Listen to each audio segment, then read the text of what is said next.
हाय दोस्तों, उम्मीद है आप सब खैर ठीक ठाक होंगे। तो आज मैं आपके लिए एक वीडियो लेके आया हूँ जिसमें आपको दिखाऊंगा कि आप कैसे NFS share client side, server side और क्लाइंट साइड पे कॉन्फ़िगर कर सकते हैं। तो दोस्तों शुरू करते हैं।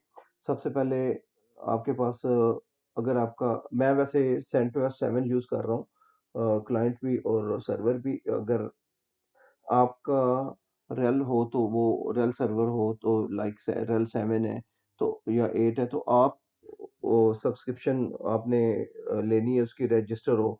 अदरवाइज आप पैकेज इंस्टॉल नहीं कर सकेंगे, या आप कर सकते हैं कि आप उसी सीडी को माउंट करके तो आप लोकल जंप रेपोजिटरी कॉन्फ़िगर कर सकते हैं, ताकि आप जो रिक्वायर्ड पैकेजेस हैं वो इंस्टॉल कर सकें। ठीक है।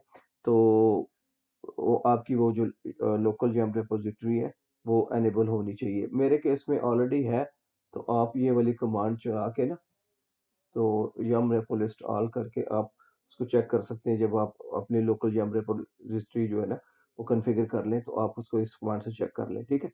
और अब पैकेज तो मेरे पास इंस्टॉल हुए हुए हैं, लेकिन मैं आपको फिर भी दिखा देता हूँ कि आप भी चेक कर लीजिएगा कि आपके पास वो पैकेजेस हैं। लाइक एनएफएस एस्टेरिक में डालता हूँ, ताकि इसमें अगर ये पैकेज ना हो तो आप इस तरह करके एक तो आपने एनएफएस सर्वर और दूसरा एनएफएस यूटिल्स, ये वाला पैकेज आपने इंस्टॉल करना है। ठीक है। और एक और पैकेज कर लीजिएगा, और मेरे पास तो वो हुआ होगा, जैसे मैं दिखाता हूँ आपको, ये वाला आरपीसी बाइंड वाला। अगर ये ना हो तो इसको भी आप इंस्टॉल कर लें। ठीक है। अच्छा, अब ये हो गए। अब क्या करना है कि इस इन सर्विस को स्टार्ट भी करना है, लेकिन उससे पहले क्या करते हैं कि एक शेयर डायरेक्टरी बना लेते हैं जिसको हमने शेयर करना है। ठीक है। तो उसके लिए क्या करते हैं, mkdir, और उसको रूट के अंदर ही बना लेते हैं, उसका नाम रख देते हैं nfs हाइफन शेयर। ठीक है। और उसके बाद इस डायरेक्टरी को हम दे देते हैं परमिशन, ताकि क्लाइंट साइड पे इसके ऊपर डेटा राइट हो सके। और एनएफएस शेयर। ठीक है। अच्छा, अब इसमें कुछ ऐड भी कर देते हैं। चले इसी डायरेक्टरी के अंदर चले जाते हैं, कुछ डेटा भी ऐड कर देते हैं। जैसे टच कमांड से एक फाइल बना देते हैं 1, और एक फाइल बना देते हैं 2। ठीक है। और फाइल 1 के अंदर डेटा भी हम डाल देते हैं, like this is my test page. ठीक है। इसको सेव करके आप बाहर आ जाए, और बेशक इसको कैट करके भी देख लें, तो ये डाटा इसके अंदर आ चुका है। अच्छा, अब ये हमारी बन चुकी है। अब हमने इसकी एंट्री जो है ना वो हमने डालनी है /fc एक्सपोर्ट्स फाइल के अंदर। लेकिन उससे पहले हम क्या करते हैं कि जिस मशीन को हमने यहाँ पे उसको जिसके साथ शेयर करना है इस डायरेक्टरी को, उसका आईपी एड्रेस जो है ना वो ले लेते हैं। तो इसका जो आईपी एड्रेस है वो है 192.168.160, राइट। तो हम या तो पूरा नेटवर्क उसके अंदर दे सकते हैं, और या हम अगर एक क्लाइंट को भी शेयर करना चाहें तो वो भी दे सकते हैं। तो इससे आ जाते हैं बाहर। अब हम क्या करते हैं कि इस फाइल में जाते हैं, एक्सपोर्ट्स, इस फाइल के अंदर गए, और यहाँ पे हमने आई प्रेस किया, ताकि हम इसके अंदर डेटा लिख सकें इस फाइल के अंदर। अच्छा, अब हमारी जो डायरेक्टरी थी, हमने क्या नाम रखा था उसका, शेयर डायरेक्टरी का एनएफएस शेयर ये था।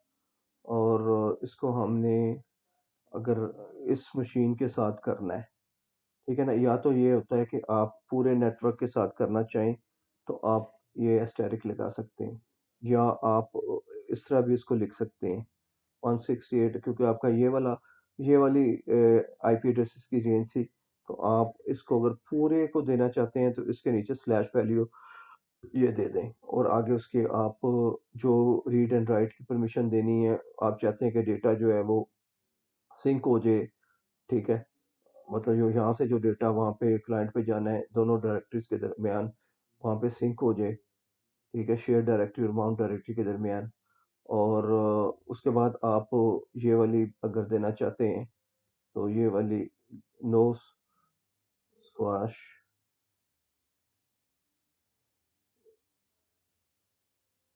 रूट, ये वाली भी आप यहाँ पे डिफाइन कर सकते हैं।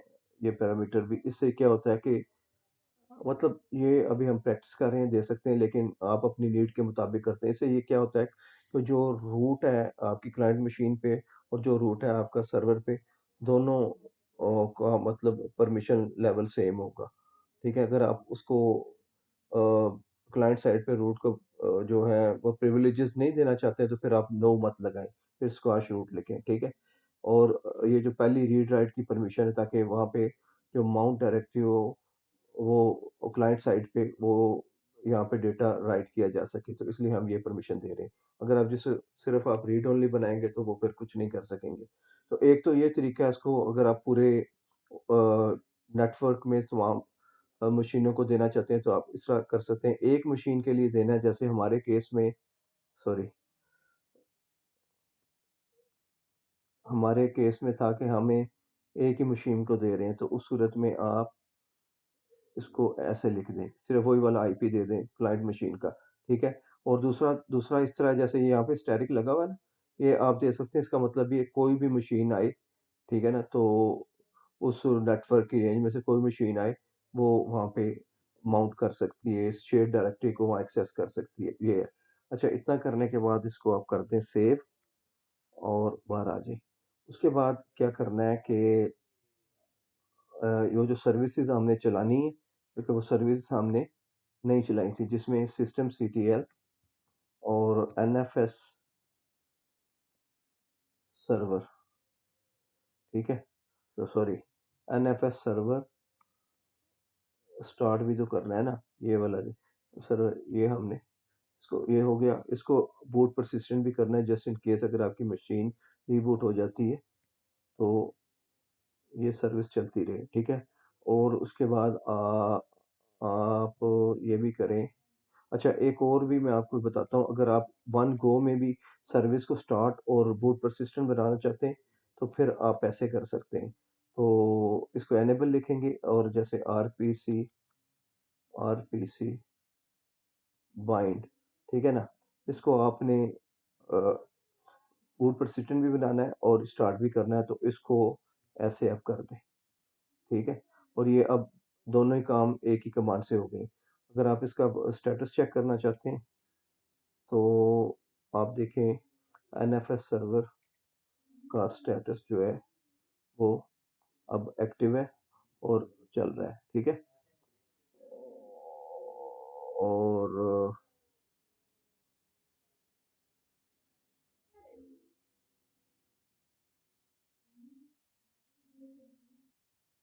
अगर आरपीसी बाइंड को भी चेक कर लें, ठीक है, वो भी रनिंग है, एक्टिव एंड रनिंग है। चलें, ये जी हो गया। अच्छा, इसको मैं क्लियर करता हूँ। अच्छा, उसके बाद आपने क्या करना है कि एक कमांड चलानी है जिससे वो एक्सपोर्ट हो जाए, लेकिन उससे पहले एक और काम करें कि जो फायरवॉल है ना, फायरवॉल में इन सर्विसेज को ऐड करना पड़ेगा। लाइक ये जो माउंट वाली सर्विस है और आपकी एनएफएस की सर्विस है और आरपीसी की, तो उसको करने के लिए पहले तो फायरवॉल का स्टेटस चेक करते हैं। System CTL firewall, sorry, status firewall D running है। अच्छा, अब इसको क्लियर करते हैं। अब इसमें फायरवॉल को ऐड कर सर्विस जो है उनको ऐड करना है, ठीक है। अब आपको को मैं बताता हूँ, जैसे आप इसको देखें,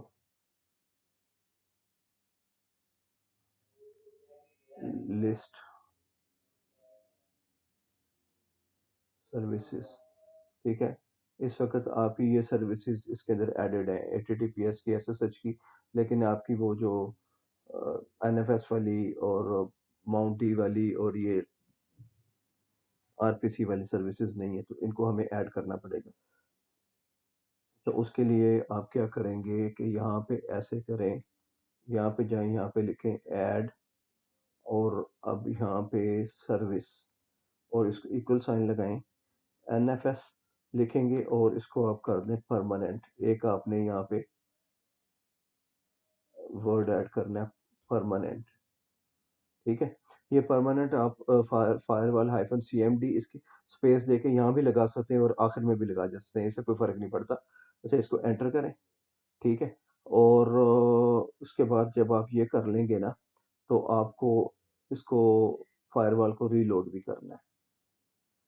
जो भी आप चेंजेस करेंगे ना, तो आपको ये कमांड फिर रीलोड करनी है। ये देखें, सक्सेस हो गई। अच्छा, अब ठहरें, मैं आपको पहले एक एक ऐड करके एक चीज़ दिखा रहा हूँ, उसके बाद मैं आपको एक और भी चीज़ दिखाऊंगा। पहले ये देखें, अब ये देखें, NFS की सर्विस पहले नहीं थी, अब आ चुकी है, ठीक है। अच्छा, अब ये आपको आपने सिंगल सर्विस को ऐड किया है। आप सर्विस को इकट्ठा भी ऐड कर सकते हैं, जैसे अभी मुझे कुछ सर्विसेज और ऐड करनी है, ठीक है। तो 2 सर्विसेज और आ गई थी, वो मैंने इंटेंशनली छोड़ दी थी कि मैं आपको दिखाता हूँ कि एक और तरीके से भी ऐड कर सकते हैं आप। वो कैसे कि आप जैसे ये है ना, आप यहाँ पे कर्ली ब्रेसेस लगाएं और यहाँ पे आपने एक और सर्विस ऐड करनी है, माउंट डी, और उसके बाद आप RPC आपने कौन सी ऐड करनी, करें, एक है RPC बाइंड के नाम से एक सर्विस है, तो वो आपने ऐड करनी, RPC बाइंड, और उसके बाद आप ये कर्ली ब्रेस को बंद कर देंगे और उसके बाद आप करेंगे एंटर, ठीक है। ये देखें, सक्सेस हो गई। लेकिन अब आपने फिर वही वाली फायरवॉल हाइफन CMD चलाना है, ठीक है। ये हो गई। अब दोबारा देखते हैं लिस्ट करके, तो आप देखें ये सारी सर्विसेज यहाँ ऐड हो चुकी हैं, ठीक है। यहाँ तक हमारा काम बिल्कुल ठीक हो चुका है। और ऐसा करते हैं कि जो सर्विसेज थी ना हमारी, ये वाली,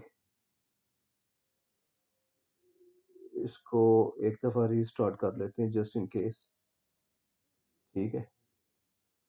और उसके बाद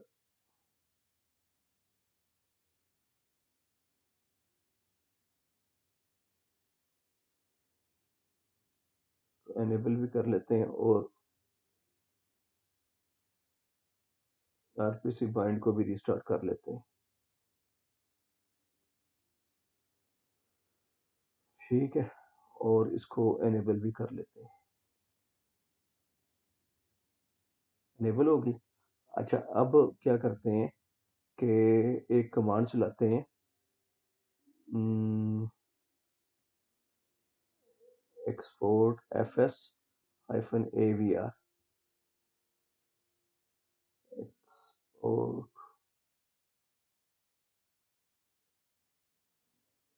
ओह, आई थिंक वो मिस्टेक हुई है, उस फाइल के अंदर स्पेल मिस्टेक हुई है, कह रहे हैं उसमें जाके इसको ठीक करते हैं, क्लियर करने दें इसको पहले। स्पेलिंग मिस्टेक हुई है, और सी फाइल एक्सपोर्ट्स के अंदर गए, तो ये देखें, स्पेलिंग मिस्टेक का बिल्कुल ख्याल रखना है। सिंक ये वाला था, हाँ, ये थी। और इसको आप सेव करें, दोबारा से बाहर आए, वो वाली कमांड चलाएं। मेरे ख्याल में अब ये दोबारा से हमें सर्विसेज भी चलानी पड़ेंगी।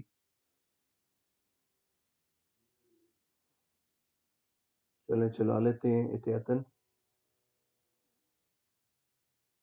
इसको भी एनेबल कर देते हैं और इसको भी चला देते हैं, इनेबल भी कर देते हैं। अब उस कमांड को दोबारा से चलाते हैं, एक्सपोर्ट्स वाली को, एक्सपोर्ट एफएस वाली को, स्क्वाश रूट।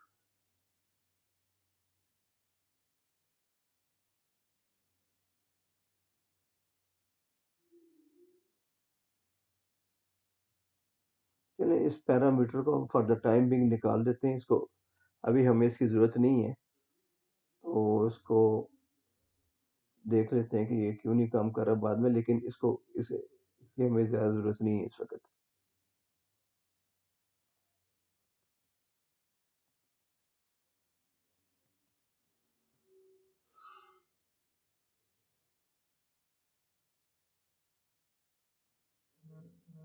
इसकी हमें वैसे ज़्यादा ज़रूरत नहीं है इस वक्त ना। और या इसको ठीक कर देते हैं, इसमें शायद मिस्टेक हुई है, नो रूट स्क्वाश बाद में आना है, ऐसे कर लेते हैं चलिए, और नो रूट स्क्वाश, ठीक है। आई होप कि अब ये ठीक होगा। चलें इसको दोबारा से रीस्टार्ट करते हैं।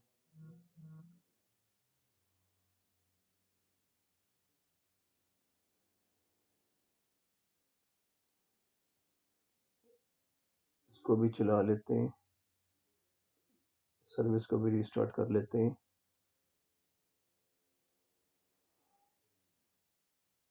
लेबल भी कर देते हैं। अब चलाते हैं इसको, ठीक है जी। अब क्या हो गया यार,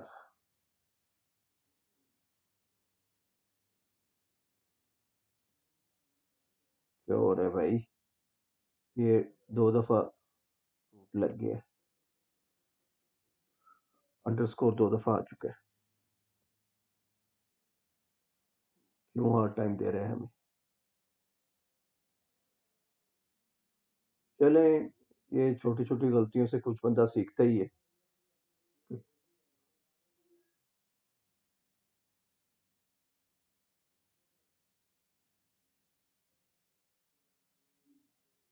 छोटी छोटी गलतियां आपको बहुत कुछ सिखाती हैं।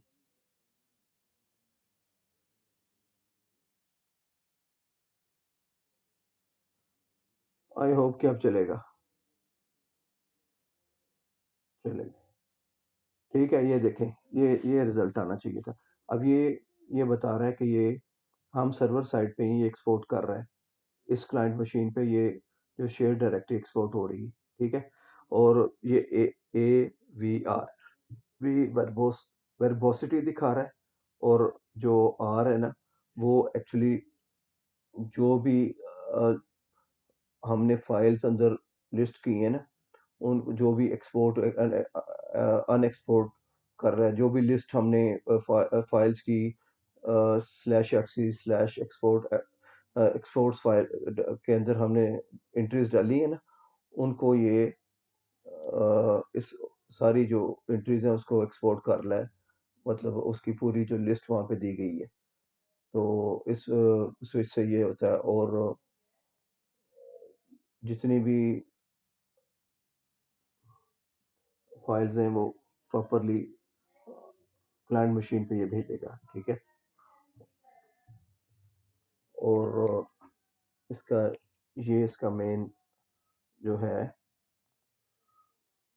और ये जो ए वाला स्विच है, ये जो तमाम फाइल सिस्टम उनको एक्सपोर्ट करता है जो कि मेंशन किए गए हैं स्लैश एट एक्सपोर्ट्स फाइल के अंदर। और जो भी मतलब एक्सपोर्ट एंड एक्सपोर्ट, ये it causes export and export, और तमाम फाइल सिस्टम जो कि इसके स्लैश एट स्लैश एक्सपोर्ट्स के अंदर मेंशन की गई हैं, ठीक है। तो ये उनको एक्सपोर्ट करने के लिए होता है तमाम फाइल सिस्टम को, और जो आर है वो जो भी लिस्ट आपकी इस फाइल के अंदर स्लैश एफ स्लैश एक्सपोर्ट्स के अंदर, उस लिस्ट को इफेक्टिवली रिफ्रेश करता है और एक्सपोर्ट करता है, ठीक है ना। तो वी फॉर वर्बोसिटी होता है। और अगर हम एक और देखें कमांड यहाँ पे चलाएं, शो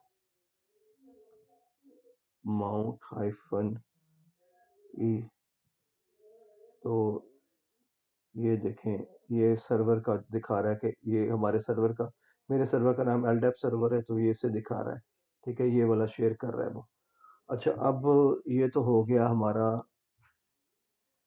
सर्वर साइड पे कॉन्फ़िगरेशन। अब हम चलते हैं क्लाइंट साइड पे। तो क्लाइंट साइड पे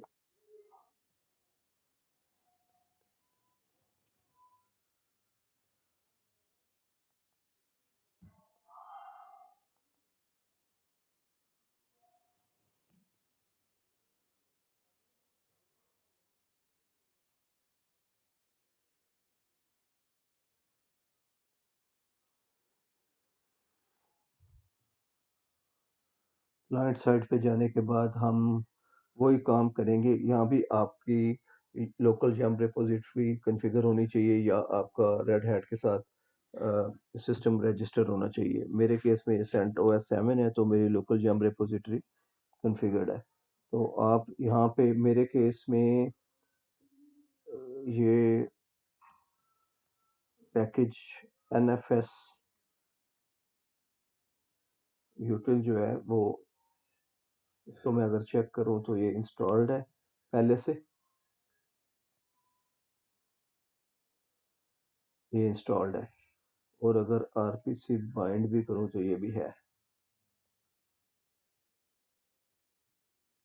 ये भी इंस्टॉल्ड है। ठीक है। अच्छा, अगर ना हो तो जैसे मैंने पहले बताया, yum इंस्टॉल, उसके बाद आप NFS यूटिल कर लें और RPC बाइंड भी कर लें। ठीक है। और उसके बाद क्या है कि अगर हम यहाँ पे चेक करें शो माउंट, और यहाँ पे हम दें सर्वर का IP एड्रेस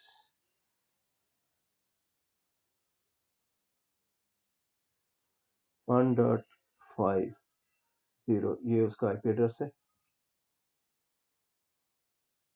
शो माउंट के शो माउंट हाइफन ई, हाँ ये अब हुआ, वो हाइफन ई का स्विच मिस हो गया था। अब ये देखें, यहाँ से ये बता रहा है कि एक्सपोर्ट कर रहा है उस सर्वर से। अब हम क्लाइंट मशीन के ऊपर है, ठीक है ना।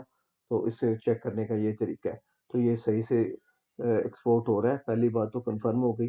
अब हमें क्या करना है कि यहाँ पे एक डायरेक्टरी बनानी है जिसके ऊपर हमें ये इस शेयर डायरेक्टरी को माउंट करना है। तो उसके लिए क्या करेंगे, पहले ये देख लें df-h, और हमारे पास कोई नहीं है। अब हम अपने से बनाने लगे एक डायरेक्टरी, उसको आप टेम्प के नीचे बना लें, जहाँ भी बना लें, आपकी मर्जी है। तो मैं बना रहा हूँ यहाँ पे क्लाइंट शेयर के नाम से। ठीक है। अच्छा, ये बन गया। उसके बाद आप क्या करें कि उसके बाद क्या करें, आप इसको माउंट करना है आपने। ठीक है, मुझे क्लियर करने दें।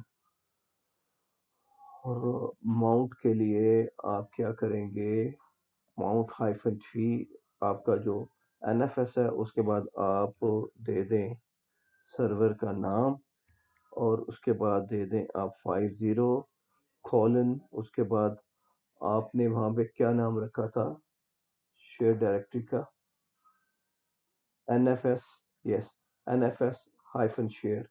तो यही आप यहाँ पे देंगे, NFS, sorry, NFS hyphen share. ठीक है। और जो आपने माउंट पॉइंट बनाया है, उस पे आप इसको यहाँ पे दे दें। नहीं, ये था क्लाइंट हाइफन शेयर। ठीक है, इसको ऑर्डर करें, ये हो गया माउंट। लेकिन अभी ठहरे, ये कमांड चला के देखते हैं।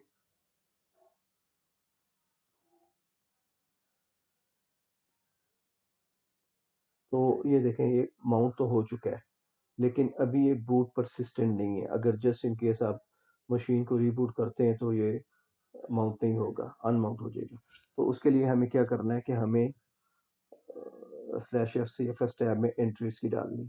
ठीक है, तो आप क्या करें, इसको यहाँ से ले लें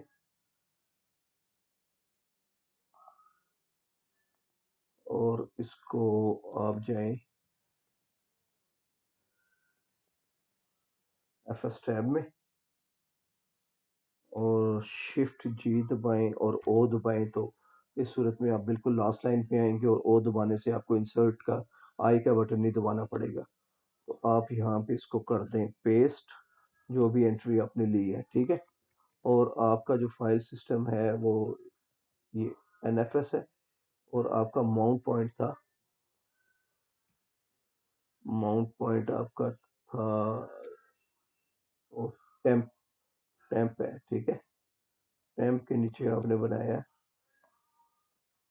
शेयर और उसके बाद आप अगर आप इसको इसका डंप और FSC के फाइल कंसिस्टेंसी चेक नहीं करना चाहते तो आप 0 0 दे सकते हैं। ठीक है, और सॉरी इसको डिफॉल्ट दें, फिर एरर आ जाएगी। तो ये आपका बन गया, इसको आप करें सेव और बाहर आ जाए। ठीक है, अच्छा अब इसको चेक करना है कि आपने जो entry NFS sorry slash FCFS tab में डाली है वो बिल्कुल ठीक हुई है कि नहीं। तो उसके लिए आप पता क्या करें, सबसे पहले जो आपने माउंट किया है ना मैनुअली, जो इसको टेम्परेरी माउंट किया है उसको अनमाउंट करें और फिर एक कमांड है माउंट स्पेस -A, उसको चलाएं। अगर उसमें कोई एरर नहीं है इट मीन्स कि आपकी FS टैब की एंट्री बिल्कुल ठीक है। तो उसके लिए क्या करते हैं, जैसे देखें पहले ऊपर से माउंट है ना, तो उसको उसको पहले अनमाउंट कर लेते हैं। तो हमने माउंट किया था इसको इस वाली डायरेक्टरी के ऊपर। ठीक है, इसको हम पहले अनमाउंट करते हैं। अब हम आप देखें df-h-t। ठीक है, अब देखें वो माउंट पॉइंट नहीं है, ये देखें जैसे ऊपर आ रहा था अब यहाँ पे नहीं है, सही नीचे। तो अब क्या करें कि चलो मुझे इसे क्लियर करने दें। अब आप कमांड चलाएं माउंट-a, चूंकि हम /sc/fs टैब में एंट्री डाल चुके हैं। उसके बाद अगर आप ये कमांड चलाएंगे तो एरर नहीं आती, इट मीन्स कि आपकी एंट्री बिल्कुल परफेक्ट है। तो mount point NFS does not exist, तो इट मीन्स के एरर आ चुकी है, जबकि हमने चले मैं देखता हूँ गाइस इसमें जो मिस्टेक क्या हुई है कि यहाँ पे माउंट पॉइंट जो है वो गलती से फाइल सिस्टम पहले दे दिया और माउंट पॉइंट बाद में दिया था।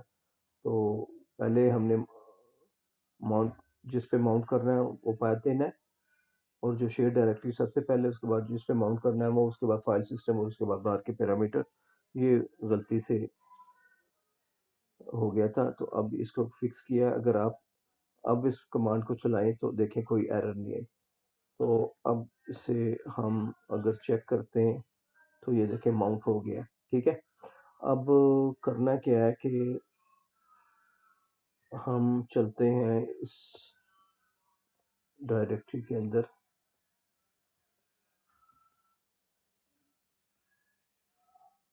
इसको ls करते हैं। तो ये देखें दो जो फाइल्स थी यहाँ पे आप देखें, आपको दिखाता हूँ। ये देखें यहाँ पे हमने बनाया था cd करें NFS शेयर। ठीक है, ls करें तो ये देखें ये दोनों फाइल थी यहाँ पे, सही। अब ये दोनों फाइल यहाँ पे हमें नजर आ रही है। तो ये है कमाल NFS शेयर का। अब अगर आप यहाँ पे एक फाइल क्रिएट करते हैं तो उसको वहाँ पे शो होना चाहिए। जैसे जैसे मैं एक ये कैलेंडर है उसकी फाइल बनाता हूँ। ठीक है, अब अगर मैं इसको कैट करूँ तो ये देखें क्या हुआ है।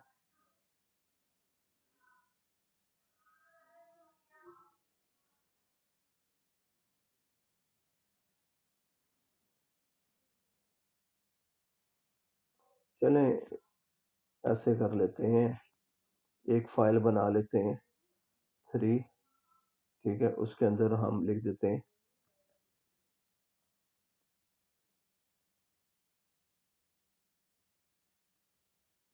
This file has been created on the client machine, ठीक है। अगर ये हम एक लिख दिया हमने, अब अगर हम इसको कैट करते हैं तो देखें ये आता है ये देखें ये कंटेंट आ रहे हैं। अब हमें देखते हैं कि ये कंटेंट वहाँ पे शो होते हैं।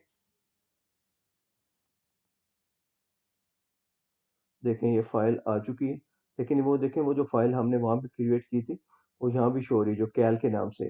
पता नहीं डेटा उसके अंदर शायद नहीं आया, लेकिन फाइल बनी है वो भी। तो ये अगर हम इसको इस फाइल को देखें तो वो सेम डेटा यहाँ पे आ रहा है। ये है एनएफएस सर्वर का कमाल, ठीक है, इसका ये शेयर करता है। तो उम्मीद है दोस्तों ये आपको समझ आई होगी, और अगर आपको ये वीडियो अच्छी लगी है तो काइंडली इस वीडियो को शेयर करें, इस चैनल को सब्सक्राइब करें और बेल आइकन को हिट करें ताकि मेरी आने वाली वीडियो के नोटिफिकेशन आपको टाइमली मिल सकें और आप उनसे भी फ़ायदा उठा सकें। तो इस वीडियो को देखने के लिए बहुत बहुत शुक्रिया। अगली वीडियो में मिलेंगे। बाय।